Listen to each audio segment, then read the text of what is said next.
तो शिवाजी महाराज जिंदाबाद।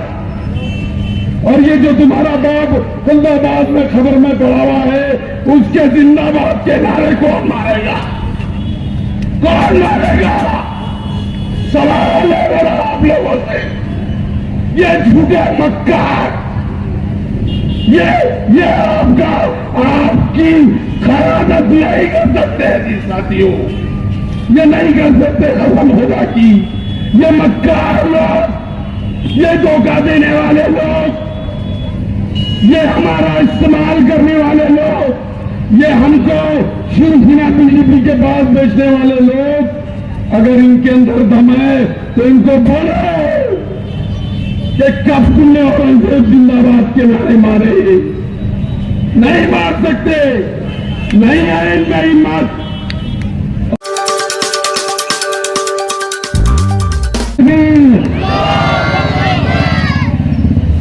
अस्सलाम वालेकुम। बहुत कम वक्त है, इसलिए स्टेज के जितने मौजूदीन हैं उनके नाम नहीं लेता हूं और अपनी बात को आगे बढ़ाता हूं। अजीज तरीन साथियों, असेंबली का इलेक्शन शुरू हो चुका।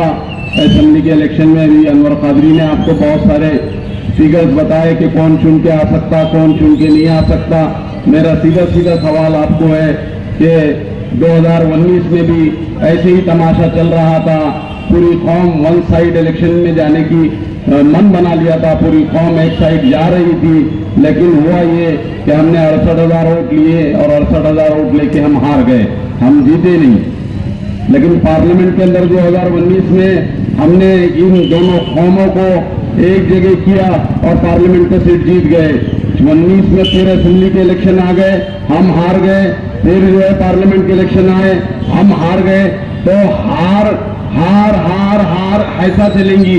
लोग ये समझ रहे हैं कि जीतना आसान हो गया है, वो समझ रहे हैं कि दो लोगों के वोट फूटेंगे तो हम आसानी से जीत जाएंगे।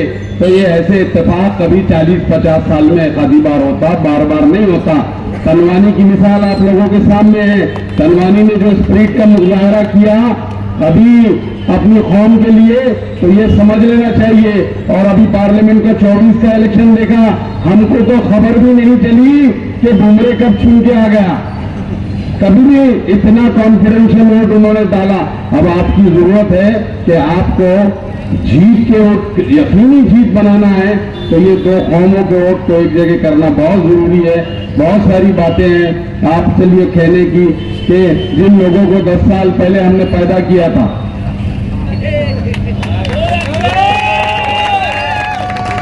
10 साल पहले जिन लोगों को हमने पैदा किया था और 10 साल पहले एक दिन और 2 दिन और पानी आया करता था, तो ये 10 साल में इन्होंने क्या झक मारे? क्या झक मारे? आपको पानी 10 दिन बाद, 8 दिन बाद देना शुरू हो गया। तो 10 साल जो हमने तुमको इक़्तिदार दिया, मुसलमानों ने दिए, तो 10 साल आपने क्या किए? एक हमारा बच्चा जिसकी सियासी पैदाइश का बाप जावेद कुरैशी है, वो उसको जब मैंने पैदा किया था तो वो थोड़ा सा बड़ा हो गया, तो वो जावेद कुरैशी से बाप से सवाल कर रहा कि 10 साल कहां थे? तो बेटे 10 साल तेरे को पैदा करने में लगाए ना, तेरे को पैदा जावेद कुरैशी नहीं करा। अब जरा सा बड़ा हो गया तो मेरे ही खाने पे बैठ के मेरे ही कान में उतरा। ऐसी है तो अपनी जबान को लगाम दो। तुम बच्चे हो अभी, तुमको जो है कुछ बाहर से लोग आके चला रहे तो चल रहे। अगर तुम्हारे में दम होता था तो जावेद कुरैशी के जैसे फैसले लेते थे। तुम तो भरोसे पे फैसले लेने वाले लोग, तुम क्या फैसला करेंगे? क्या तुम्हारे पास फैसले की क़ुव्वत है? क्या क़ुव्वत फैसला तुम्हारे पास है? तुम्हारे बाप आते बाहर से, वो फैसला करते। और इस औरंगाबाद शहर में तुम्हारे उन बापों को भी फैसला करना जावेद कुरैशी ने सिखाया।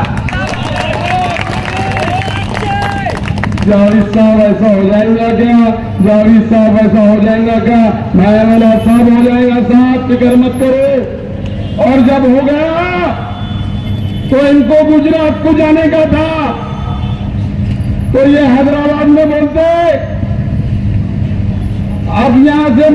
महाराष्ट्र पहुंच गए, महाराष्ट्र से नंदुरबार गुजरात जाएंगे। और कौन लेके जाएगा गुजरात? ये औरंगाबाद का शहर जावेद कुरैशी गुजरात लेके जाएंगे। और आज हमारे पे इल्जाम लगाना शुरू करें, अरे बेटे हम बाप है तेरे और तेरा ही बाप है तेरे, तो अपनी जबान पे लगाम दो। तो इतना बड़ा नहीं हुआ अभी मालूम पड़ेगा इलेक्शन में तेरा क्या हाल होने वाला है। फिक्र मत करिए। अजीज सही साथियों, बहुत सारे सवाल आपके इस कटकट गेट का एक बहुत बड़ा मसला है। मैं कटकट गेट के मुसलमानों से, नेहरू नगर के मुसलमानों से ये बताना चाहता हूं कि एनिमी प्रॉपर्टी आ गई। कौन मेंबर ऑफ पार्लियामेंट था इस शहर का?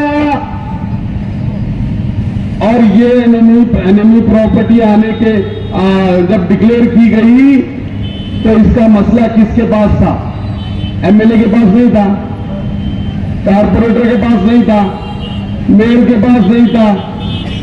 अगर किसके पास था तो मेंबर ऑफ पार्लियामेंट का। दो शेर अरे वो 2 शेर औरंगाबाद की करोड़ों रुपए की ये प्रॉपर्टी, ये 2 शेर को समझा नहीं। अभी वोट मांगने आ रहे हैं कटकट गेट पे। दुआ की दरखास्त से मजलिस को वोट दीजिए, इत्तेहाद कायम करिए। अरे हम दावेदार है सबसे बड़े इत्तेहाद के। इस शहर औरंगाबाद में इत्तेहाद कायम करने में हमने बहुत अहम रोल निभाया है। तुम तो आगे सिर्फ तकरीर करते थे यहां पर, हमको मालूम है कि गली गली कूचा कूचा कहां कहां हम घूमते थे। अभी कहा गया ना कि जावेद कुरैशी को लोग बोलते थे कि ये तो जज्बाती है, ये तो पागल है, ये शेरवानियों को लेके कहां घूम रहा है यहां पर। और अब हमको कह रहे कि ये जावेद कुरैशी बेटा, अब ये जावेद कुरैशी क्या हो गया? बोले मालूम नहीं हमको। तो हमको क्यों नहीं? हम पहले भी तुम्हारे बाप थे, अभी भी तुम्हारे बाप है। तो एनिमल प्रॉपर्टी का मसला, कटकट गेट के जो लोग मुतासिर है एनिमल प्रॉपर्टी से, ये मसला हल करने की जिम्मेदारी यहाँ के मेंबर ऑफ पार्लियामेंट को, लेकिन वो हल नहीं हुई। ये बार बार आप लोगों के बीच में वोट मांगने को आते, ये पानी का मसला हल करने में नाकाम, ये एनिमल प्रॉपर्टी का मसला हल करने में नाकाम, ये सही तरीके से रोड बनाने में नाकाम। ये आपको कोई मसाइल में ये तो औरंगजेब रहमतुल्लाह अलैह को कहते हैं, ये प्रदीप जायसवाल देखो जबान कैसी बढ़ गई उसकी। और तुम यहां पर जिनको इख्तियार ताकत दी है मुसलमानों ने, उसका जवाब देने की उसकी इनकी हिम्मत नहीं है। ये जब प्रदीप जायसवाल कहता है कि हम औरंगजेब रहमतुल्लाह अलैह की खबर को उखाड़ के फेंक देंगे, और हमारा यहां पे शख्स कहता है कि हमारा औरंगजेब रहमतुल्लाह अलैह से कोई लेना देना नहीं, वो आए गए मरे खपे चले गए। क्या हो रहा है ये? क्या क़यादत है? क्या तमाशा है? अरे औरंगजेब रहमतुल्लाह अलैह वो बादशाह थे जिन्होंने जौ की रोटी, जौ गोकुल के कांटों का सालन खाया, जौ की रोटी, जौ के आटे का रोटी बना के खाई। वो बैतुल माल में से अपने लिबास का पैसा भी खर्चा नहीं करते थे। वो कुरान मजीद की किताबत करते थे, टोपियां सीते थे, और उससे जो आमदनी होती थी उसमें गुजर बसर करते थे। ये ऐसा वली सिफत बादशाह, उसको कहते हैं कि हमारा कोई लेना देना नहीं। तो किससे लेना देना तुम्हारा अंबादास दानवे से लेना देना है क्या? अरे तुमने तो करो ये अंबादास दानवे को एमएलसी में वोट किसने दिए थे? कौन थे वो? और कौन से कारपोरेटर थे जो अंबादास दानवे को एमएलसी में वोट दिए थे? और अभी की लेटेस्ट बात बताता हूं आप लोगों को, अभी की आज की लेटेस्ट बात बताता हूं। ये इनके कारपोरेटर आज भी प्रदीप जायसवाल के जो है पास बैठे हुए डिमांड कर रहे हैं कि हम वोटिंग स्लो कर देंगे तुम्हारे लिए, तुम हमको क्या दे रहे? जब ये एमएलसी में पैसे लेके वोट बेच सकते हैं तो यहाँ वोटिंग को स्लो करने के अंदर भी पैसे ले सकते। तुम हमको दर्द सिखा रहे कि हम 10 साल से कहा थे, तो हमने कहा ना हम 10 साल से तुम्हारे पैदा करने में लगे हुए थे। तो ये सूरत हाल है इनकी, और ये हमको दर्द दे रहे कि ये वोट काटने को आए, वोट काटने को आए। हमने तो अमित भुजबल साहब के वोट आप लोगों के पास लेके आए, उनको मानो हमने वोट लेके आए आपके पास, लेकिन इस वोट का इस्तेमाल करना एक सियासी हिकमत अमली है। ये जिम्मेदारी आप लोगों के ऊपर आयद होती है कि ये जो वोट अमित भुजबल साहब जावेद कुरैशी को दे रहे हैं, इसके आगे आप लोग क्या करेंगे? आपको कुछ करना पड़ेगा अजीज तरीन साथियों।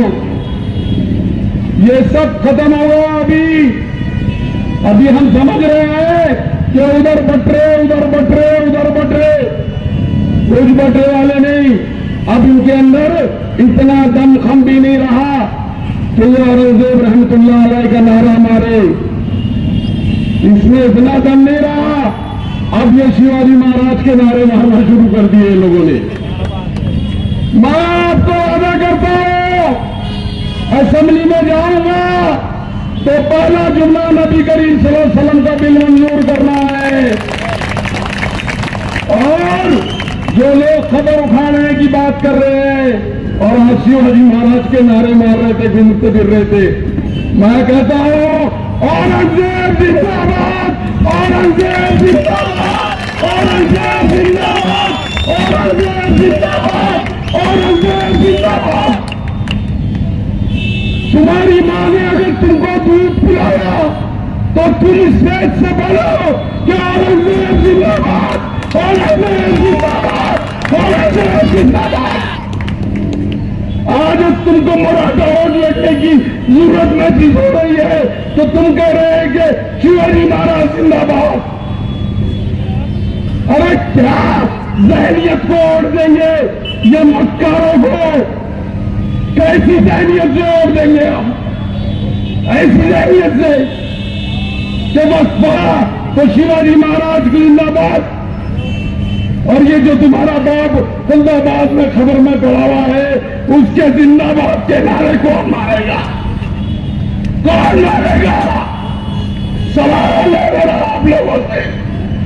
ये झूठे मक्कार, ये आपकी खयानत नहीं कर सकते जी साथियों, ये नहीं कर सकते खत्म होगा कि ये मक्कार लोग, ये धोखा देने वाले लोग, ये हमारा इस्तेमाल करने वाले लोग, ये हमको शिवसेना बीजेपी के पास बेचने वाले लोग, अगर इनके अंदर दम है तो इनको बोलो कि कब तुमने औरंगजेब जिंदाबाद के नारे मारे?